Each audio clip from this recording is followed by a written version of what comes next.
Welcome to Mud 79. I'm Fearless Fred Kennedy, the creator of this totally original and in no way authorized Star Wars fan fiction podcast. If you're listening to this, you probably love Star Wars. I do too, and have always dreamed about telling my own story in a galaxy far, far away. A story that's less about the Jedi Temple and more about those who were on the front lines. A boots-on-the-ground story about how those living in the galaxy survive the horrors of war. That's what Mud 79 is all about. If you're new to the show, welcome, but please be aware this is a series. So if you don't want to be totally lost, start from the beginning with episode 1. You don't want to be a stormtrooper. This is episode 20, Just a Little Higher.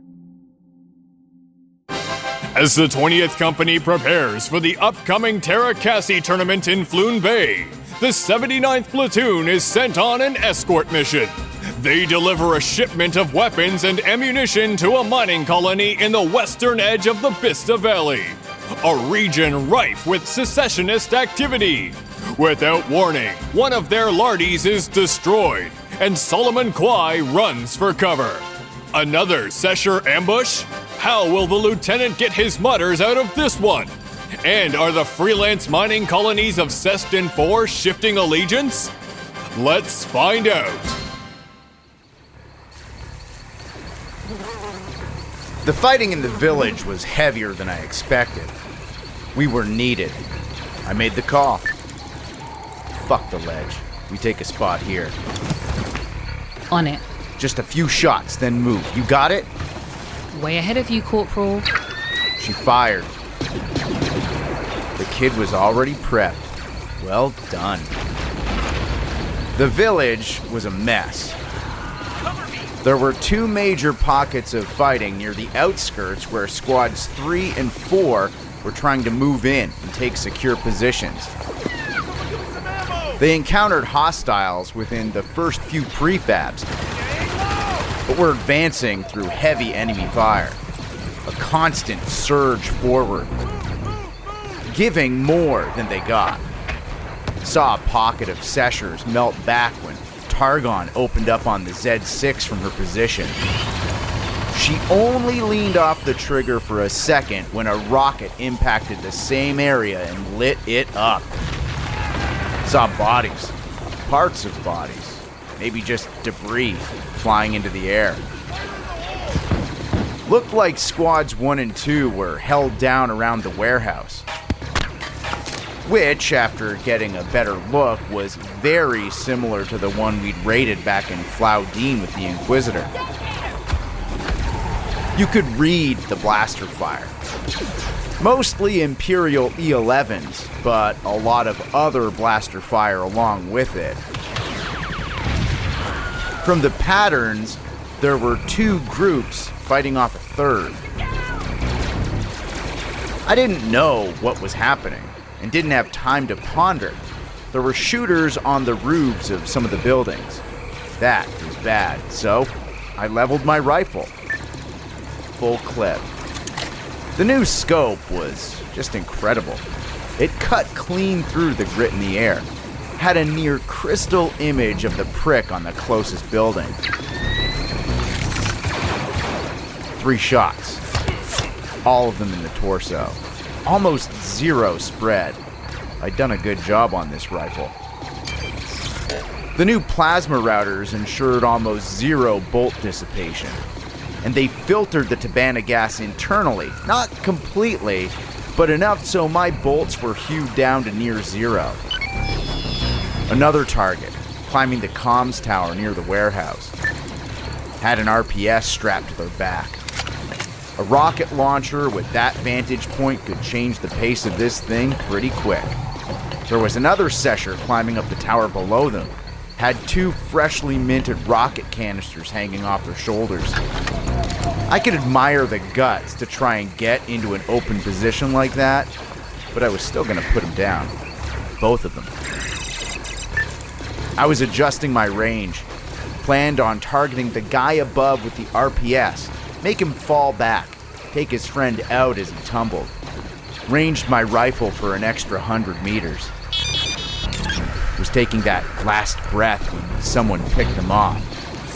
It looked like it was one of the seshers on a nearby roof. They must have thought the guy was one of ours. Who knew? The brush moved beside me. It was Pwenda. Corporal, up on the ledge. There's another shooter. I looked over, but couldn't make out much. Then I focused in with my scope. There was someone, and they had RDIs, no heat. And that rifle they were using was a slug thrower. The Empire didn't issue slug throwers. I looked at my number 2. Well spotted, kid, but you could have just used the comms. That's why we have them. No need to evac your hide. Them comms are down. It's all static. Haven't you checked any of the channels? I hadn't. So I tried. And the kid was right again. Not even static, just a phased tuning frequency. Pretty high-end jammer was running somewhere. That could wait. Right now, that shooter on the ledge was what we needed to worry about. Looked back down my scope. They'd moved further out along the ledge. Caught their back leg before it vanished behind some scrub. I couldn't see them from where I was anymore. They rolled out of my sight. I needed more height. There was a boulder further up in the clearing. If I got up top, I'd be able to have the leverage. Just needed a bead. I motioned for Pwenda to follow me, and we moved along through the grass between a few smaller hunks of rock. We made an effort to stay low, but the focus was speed. We reached the boulder, and I looked around for some way to get on its peak. I handed Pwenda my rifle and told her to hunker down low and watch our rear. I slipped a few times going up and almost fell backward right before the crest, but I got there, reached out for Pwenda to toss up my blaster. Almost missed that too. Grabbed onto the barrel on its way down. Pulled it in close, then laid down to shoot. I was right in the open, totally exposed, but who cared? I just needed that one shot, just one. I zoomed in so tight I could see that sniper pulling the trigger. The kickback of the slug thrower jerking her body ever so slight. Took the range, gauged the humidity. One shot, that's it. I focused, took that last breath.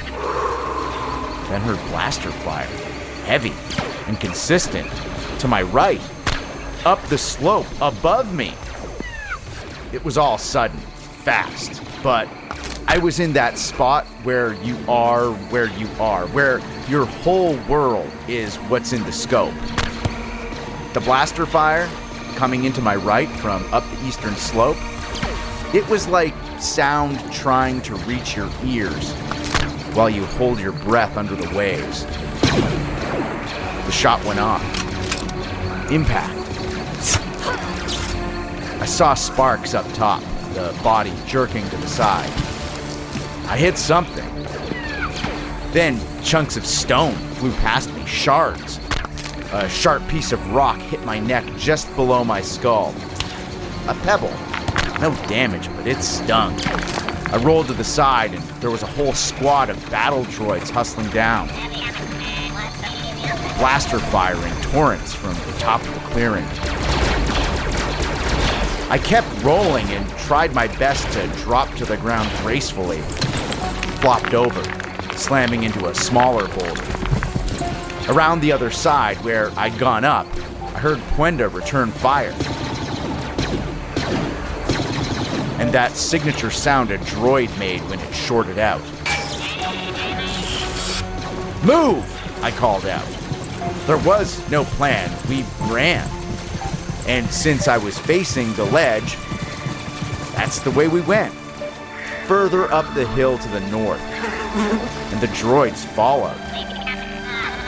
There was a second squad behind them. we would drop and open up on them. The sparse tree cover was great for us. We also had superior range and accuracy. These droids were a pale imitation of what the Separatists used in the Clone Wars. That didn't mean they weren't dangerous, though. We could get off 2 quick shots, and that was it. I had to eyeball them. The scope was sighted too far, and I had no time to pull it back. We brought down at least 8 before we made the tree line. The jungle would help us. Those old model droids could see decent enough in clear conditions, but with this planet's atmosphere and the stagnant air under the canopy, it'd be harder for them to keep an eye on us. Of course, they could see the constant vegetation moving as Pwenda and I barreled through the undergrowth trying to spot a hide. We needed some place to go to ground, regroup. Saw the brook up ahead. It cut a deep channel through the soft earth. Would make a great place to lay low. We were still returning fire when we could. The droids were having trouble in the foliage. And they must have split up, because less than a third of them were pursuing us now. I guess the others were on their way down to attack the village. What a shit show that was. They wanted that scanning tower bad. Pwenda was pulling off some incredible shots. She didn't lose accuracy on the move, and I was very impressed. The waterway's bank was only 10 meters away, but no cover between us and there. We let out a burst and then crawled low to the brook's edge and dropped down 2 meters into the water. It was ice cold and clear, moving fast over rock and silt. It was only knee-high, but based on the erosion on the banks, it ran a lot heavier when the thaw rolled in. The spring melt had carved some big grooves on the side of the bank, real soft, real muddy. And what was left was only held together by clusters of roots, overhanging grasses and shrubs with husks of fallen trees creating perfect spots to hide. It'd do nicely. We moved up higher, against the current, hugging the edge, trying to keep the splashing to a minimum. Hide in the existing noise. Roger, roger. Heard the droids call out behind us. They were glitchy, but followed their programming. The brook cut a swath in the green ceiling above. Could see a good deal of the village, and it wasn't looking good. The entire tree line was alive with blaster fire, one burst after another. I lost my cool for a second, the lack of motion giving me time to think. Time for the suck to set in. Then a Lardy swept low and laid down a line of plasma. Torched the entire front of the jungle. Then another Lardy followed, doing the same thing.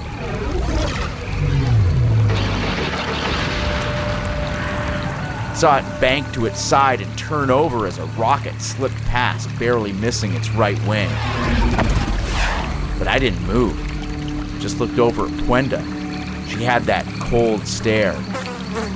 We held our spot, listening to the droids skulk around above. Could hear them getting closer to the bank. They wanted to come down. They knew we were here. The first one made the leap and slipped on a rock, falling on its ass. But then 3 more. Then another. 5 droids only a few meters away. I didn't know how many were up above. Maybe another 5? Pwenda threw a detonator. The fuse must have been set short because the droids were only beginning to turn on us when it went. I wasn't braced and flew back into the mud behind me. Snagged my rifle in some roots as metallic chunks flew everywhere. Those roots saved our asses, slowing down anything fatal. our plating taking the rest. My ears were ringing, and I wasn't even sure if I was okay. Still coming back to reality, giving myself a check to make sure I was all in one piece. Saw one of the droids trying to right itself and bring its blaster down on us. But I freed my rifle, popped it twice. Then blaster fire came in from up above us, on the bank. 2, maybe 3 more. One tried to jump over the ledge, but I fired twice as it landed. The droid slammed face first into the water. I grabbed a detonator off my webbing and nodded to Pwenda, who did the same. We tossed them onto the ledge above and waited for them to go off. The timer was a touch longer, and I heard one of the droids react before the explosion. I motioned for Pwenda to fade back with me and put down cover on the bank above. There was nothing there. It was clean. She fired at one of the droids as it twitched, but other than that, looked like we were in the clear. I looked down to the village again, wondering how best to help, hesitating. Reached for my comms, forgetting it was jammed, and I muttered under my breath. That jammer must be high up. They'll need height to cover the whole village and the surrounding area. I took a deep breath, looking down at the water circling around my feet. Yeah, let's move up. Neutralize it. You see where those droids came from? The north end of the clearing, edge of the jungle. I noted that there'd be no way they sent prefab clankers through foliage this dense, given how poorly they'd performed. Had it been flesh and blood seshers on our tail, we'd be dead. Only benefit of a droid was its total obedience and lack of hesitation. Roger, roger. We took a moment to give our gear the once-over, switched out our clips on the webbing, hydrated, took in fresh water from the brook, and dropped in sanitation tabs. I noticed I'd been grazed by blaster fire. Not once, not twice, 3 times. My IRDs were cooked. Too many holes. At least I'd be getting a fresh pair out of this. Pwenda and I started making our way up the brook. We needed to find an easier spot to get back up top. A lower rise. Then we'd hit the edge of the jungle and follow it along. If we had a scanner with us, something in my pack down near the burning Lardy wreckage, we could just tune it to the energy signature of the droids and backtrack. That wouldn't work. The scanner frequency would be unreliable. That jammer would distort the signals. My dad did that all the time when we were hauling cargo off the book. Leave it to the kid that grew up in a freelance freighter to understand how best to mess with scanning signals. So, we did the next best thing. We relied on the tracker training Kyra gave us. That guy had eyes, spotted all the details. When we reached the edge of the jungle, I heard voices. They were coming down from above, moving toward us. Bunch of them. We slunk down low, almost curled up in a ball, as small as you could be. Eyes out ahead, watching for movement. About 20 seshers. And they kept coming. More. 30. At least. Maybe 40. They were all hustling down that hill. Whoever was running this ambush was fully committed to taking our tower. This was an all-call press. I hadn't seen anything on this scale since the attack on Vibus. They were coming at pace too, and well-equipped, loaded down with clips. This was a heavy assault crew. Old-timers. They were gonna roll in hard and heavy. They passed us by though, heading out to the center of the clearing, behind the boulders I'd used to shoot at the ledge. They were all tucked in low. Saw 2 of them pop up with rocket launchers. Old Republic issue gear, an RPS-4, maybe a 3. No less deadly though. Pwenda was raising her rifle and I put my hand on the barrel. pushed it down ever so slightly. If she popped off a shot here, she might hit them. Their back was to us, sure, but they'd be right on top of us. It'd be over. Our priority was the jammer. Once comms was back up, we'd be on the line with those lardies, even the command ship in orbit. Maybe get a TIE strike, who knows? But getting communications restored was what mattered. I just needed to backtrack these assholes to wherever they came from. Quiet, like ghosts. They launched their rockets and hit right in the center pockets of fighting. They were shooting their own in order to bring us down. We tried our best to keep moving, but the vegetation was so broad and leafy, it was hard without giving away our location. Best to wait until they fired again, use the noise as cover, and break for it back through the bush. Then I heard that signature sound of mortars on their way down. Our mortars.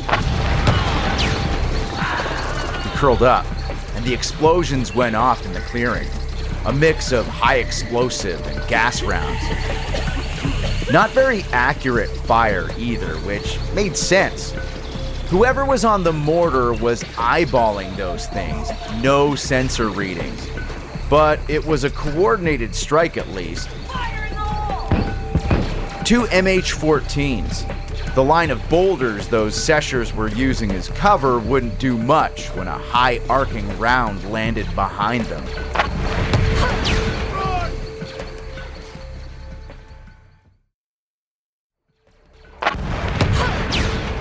The mortars always proved their worth in territory like this. One round after another. I grabbed Pwenda's arm and we kept moving, using the noise to hide. Low, steady. Blasts going off behind us. The noise. Heard the screams from the clearing. Happened to look back and noticed a pair of seshers limping towards us. Not towards us, but returning to wherever they came from. One was bleeding heavy, the other just as bad, dragging a leg that was no doubt gonna get amputated. They tried their best to keep moving, the expressions of agony on their faces. Our mortars were still coming down. But closer to the bottom of the clearing, the seshers were still charging. Made me wonder how many survived that initial barrage from those MH-14s. Pwenda and I watched the wounded pair go past. The last thing we wanted was for these two limpers to get a visual. Fire up a signal flare or some shit. We just needed to stay invisible. So, we followed along. These two were moving slow, but it was our best bet. The fighting in the village was still at a pace. Heard the Lardy swoop low again, dish out more heavy fire. If we could only coordinate our air support, we'd clean the floor with these guys. Which was probably why they'd taken care enough to jam us in the first place. Pwenda and I stayed close to our prey, but couldn't risk getting too close. We didn't need to follow them. There was a well-trodden, freshly packed path they were clinging to. But this was going to lead us directly to where they came from, and hopefully to whatever they were using to jam our signals. At this point, we followed them for so long, it got to the point you couldn't even hear the blaster fire to our rear. Distance and cover muted it. The jungles were quiet again, save the millions of bugs, lizards, birds, and whatever else was roaming the woods. I was listening and peering back at Pwenda. How many more of those seshers were still out here? Tried not to think about it. Just kept taking that next step forward, one after the other. Then I saw something up ahead. hidden by some light foliage and camo netting. It was on top of a partially covered ridgeline, a ground hauler. The thing was a collection of parts and pieces. Looked like it was thrown together from some heavy lifters and the like. The back end was assembled from a trailer on grav lifts. And sitting on top, some heavy-duty looking comms gear. The jammer. Had 2 transport generators powering it. I motioned to Pwenda as she came up, and we dropped as low as we could, closing the gap. Studied the scene, assessing the enemy position. Saw maybe half a dozen militia types, old blaster rifles slung over their shoulders. Some engineers, I guess, monitoring the jammer and its power usage. One saw the 2 limpers making their way back and ran over to them. Helping support the one with the mangled leg, directed them to the left, out of my field of view, behind some low-grade ground speeders. Stripped-down sledges for transporting anything, troops, cargo, and in this case, Sesher mercenaries and their droids. Roger, roger. I whispered to Pwenda that we should take out the grav lifts, prevent them from making an escape, then just do as much damage as possible to the jammer. Put it out of commission, and when it was down, call in a mortar barrage. Acknowledged. Inbound. She nodded, shifted far out to my right. I held out my hand and signaled a 3, counting us in.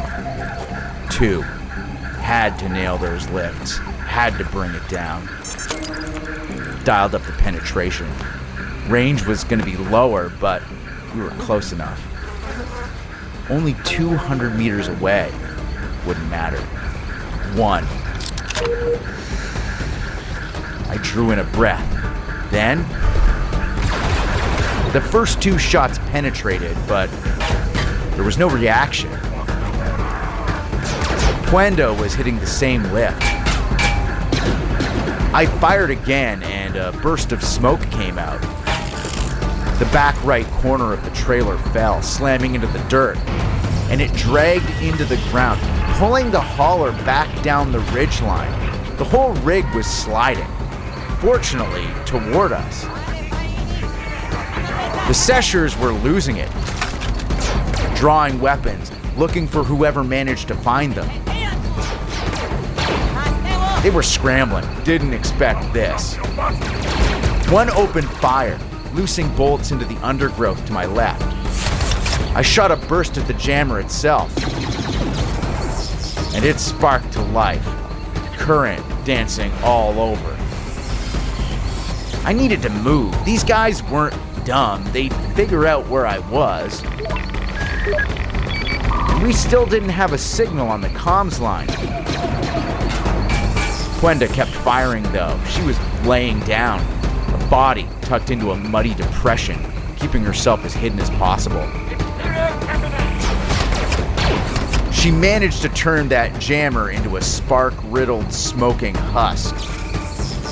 My earpiece lit up.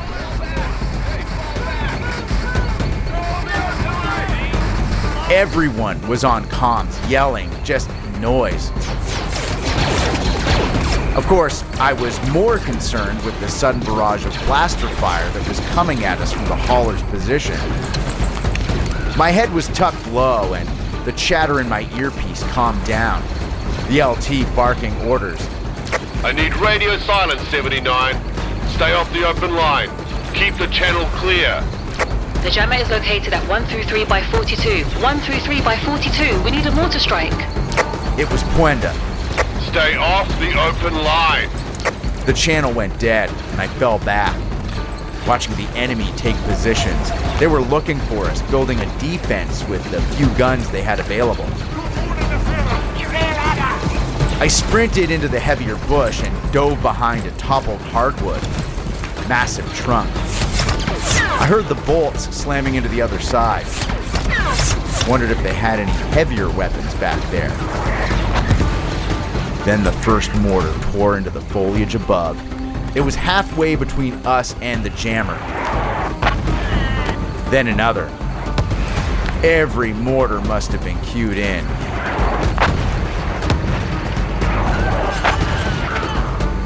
And with the sensors online, it was easy to get the distance.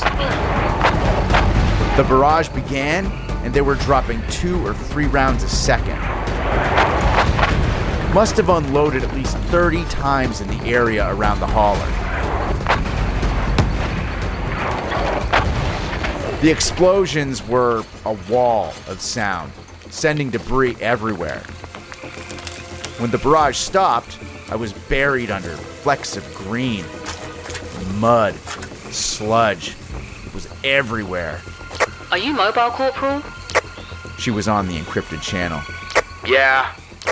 I responded, relieved that she was okay. I took a deep breath and listened, hoping to hear nothing. I did. Just silence. Then I popped up, finger on the trigger, eyeing my zone, moving through the foliage low, ready to drop and fire at the slightest movement. Smoke from the blown hauler was wafting into the air. It was a wreck of twisted metal. There were bodies around it. I couldn't tell how many. They were in pieces. Nothing whole. I shook off the fragments of leaves clinging to my back. The stuff caught in my webbing. It was wet, soggy, stringed, pulp. It smelled like a freshly cut limmy field. Chlorophyll filling my nose, mingled with the stink of burning chemicals from the blown-out hauler and mangled speeders. We kept going. Pwenda was 10 meters to my right. Trees fallen over. The jungle just ripped apart. But given the impending heat of the valley's summer, it'd be overgrown again within 2 or 3 months. We huddled down beside a collapsed land speeder, studying every possible spot the enemy could be hiding. Peering over the top, around the corner, looking for anything hostile. The smoke was whirling, playing in a breeze, coming down above the canopy. Could feel the fresh air. It was blowing on my face as sweat ran down my cheeks. The front end of the hauler was a jumble of fire and scrap. With the shift in airflow, the flames were dancing. I was just moving my sight away when Pwenda stepped out from behind our cover. She had her rifle raised, but should have stayed put. I hadn't called that sector clear. And a blaster bolt whipped out through the flame. Hit her right leg, heard it impact the shin plating. Her leg flew back and she cartwheeled, landing on her side in the shredded earth. I didn't move. Didn't go out and give her aid. Not yet. I eased my rifle around the opposite end of the speeder we were using as cover and glared down the scope. Whoever shot would expose themselves. I just needed to wait. Another bolt came through the flame, but Pwenda had rolled into a small crater left by the mortar barrage, and it eked past, singeing her rear plating. I had that fucker now. I opened fire, a steady burst of single shots, then yelled at Pwenda to get back behind our cover. Coming! While she crawled back, I moved up. There was a toppled Aero 17 land speeder ahead and to the left, surrounded by blown-apart droids and the remains of enemy dead. I made for it at a sprint. No enemy fire. No movement at all. Nothing. Just the crackle of that burning hauler and the sparks of the shorted-out power couplings. I tucked in behind the Aero and checked my rifle. Still had half a clip. It'd do. Peered around the Aero's side, looking toward the flames. Nothing. Couldn't see a thing. I checked in with Pwenda again, making sure she was okay, but also ensuring I had a second set of eyes up ahead. Yeah, I'm good. Leg's a bit cooked, but nothing's broken. I told her to get lined in to where that shot came from. Make sure nothing came out at me. I scanned around once more, listening for the slightest hint of danger. My heart was still riding adrenaline, and in the stillness, I got a sense of how hard I'd been going all day. The myriad of odors slamming into my brain, the burnt vegetation, flesh, copper tingle of blood, that smell, sense, more like a tingle of non-sound your ears register from the static of a blown-out generator cracking its way into deactivation. I moved forward slowly, rifle lined up ahead, ready to tag anyone or anything that showed face. Rounded the burning front of the hauler, saw more land speeders. All but the furthest ones flipped over or charred from errant mortar fire. They had trailers too, flatbeds for support. I wondered how many had actually come down on that mining outpost. I had never seen this many seshers in hut country, ever. I was pacing through the smoke. That chemical soup stung my eyes, but I wasn't about to take my hands off my rifle and wave it away. I just took it, breathing as shallow as I could. Up ahead of the wreckage, past the speeder-strewn chaos and smoking scraps of metal and meat, was a beat-to-shit V-35 ground speeder. Mostly intact, a hodgepodge of mismatched parts, and it was still running hot. And there was someone slouched over in the passenger seat. I zoomed in as close as I could get, given the interference from the smoke. Only caught a glimpse for a second, and then there was a slight, ever so slight rush behind me. Not a noise, but an absence of it. Something disturbed the sound behind me, and my scout brain set off alarms. I turned just in time to see a hulking clone commando. That ad hoc paint-jobbed armor, self-styled jungle camouflage. They were 2 paces away at most and meant to kill me. They swung the butt end of their rifle, a simple but fast cross-strike. But I raised my E11S to block. The 2 rifles met. My block was weak. It still did its job, though. It took the hit with such a force, I wondered if the rifle I'd spent so many weeks modifying was now toast. The thought was fleeting, but I remember thinking it. Tried to realign myself, get my barrel locked in on this guy, but they were too quick, too strong. They pulled my barrel down, away to the side, dropping their own blaster, then driving their left fist into my side. It hit the right edge of my chest plate. You'd think that absorbed the impact, but it just slammed the edge into my rib cage. Felt the crunch of breaking bone. The cloner didn't stop. They shifted their stance in a fluid motion and came up with their right knee. I knew it was coming. I'd seen this same move in the ring during training. I dropped my left arm down, tried to lessen the impact with my elbow. And it worked. They hit my elbow, which slammed into my side, but it was nothing serious. The skip would have liked that one. I stepped back, keeping my feet apart, a light shuffle purely on defense, trying to get some space.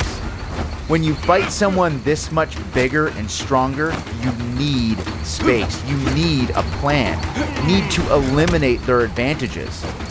The clone was moving, no stopping the flow. Dropped low, real quick, shockingly quick. Took a stutter step forward, then threw me. A bull rush that caught me off guard. And came in like a blaster bolt. Grabbed me with hands as strong as a loader droid. Then they threw me down into the side. I hit the ground and rolled, dropping my rifle. This guy was slicing through me like a combat sim while I was running on instinct. I was just trying to stay alive and figure out where my rifle landed. I managed to catch a glimpse of it as I scrambled to my feet. Camo-painted cloner rushing for it too. They were closer. I knew they'd make it there first. If they turned on me, I was toast. That rifle would slip right through my armor, and at that range, more than likely rip a hole 10 centimeters wide through my torso. So, I did what very few people would be dumb enough to even consider.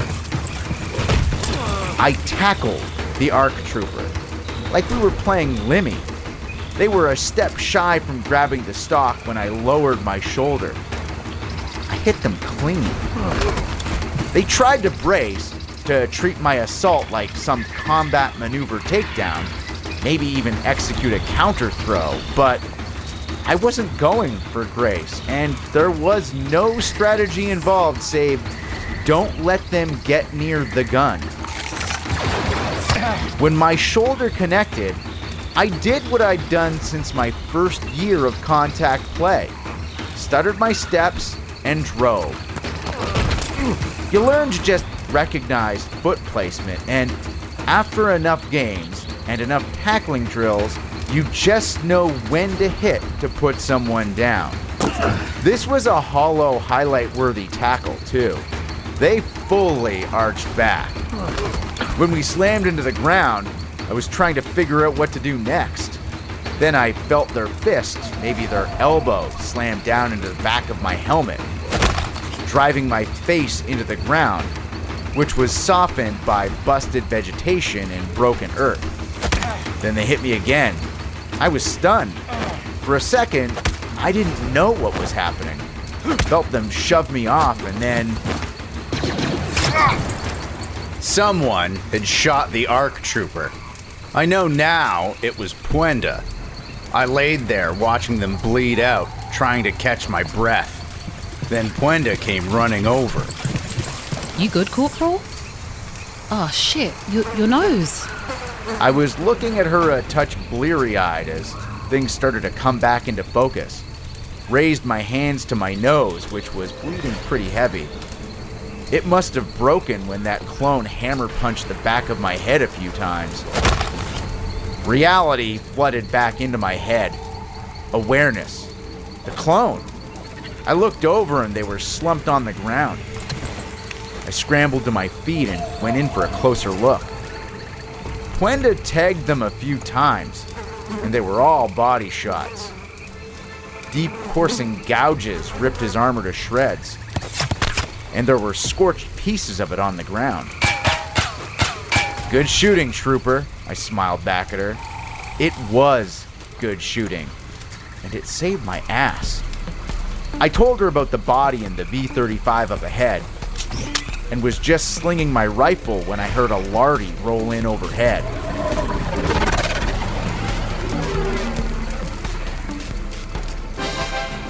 Another clone commando? And a jamming tower capable of blocking out Imperial comms traffic? Just how well equipped are these secessionist forces? That's next time on Episode 21, Deep Water Clockwork. Thank you for joining me this week on Fearless Fred Presents Mud 79, a Star Wars fan fiction podcast. If you haven't already, make sure you follow the show so you'll never miss an episode. While you're there, don't forget to rate and review us. It helps grow the show and will make my contemptible harpy of a producer very happy. We're available for free at Apple Podcasts, Spotify, Amazon Music, and wherever else you get your favorite streaming audio. You can also listen at curiouscast.ca. Be sure to check out the show notes for more information and a full listing of Mud 79's cast. If you want to reach out to me directly, you can find me on Twitter and Instagram at fearless_Fred, or email me at mud79@curiouscast.ca. This show is hosted and written by me, Fred Kennedy, and Dila Velazquez, the Harpy, our producer. Sound design is by moi, and final production is by Rob Johnson. I'll see you next week. for more Mud 79.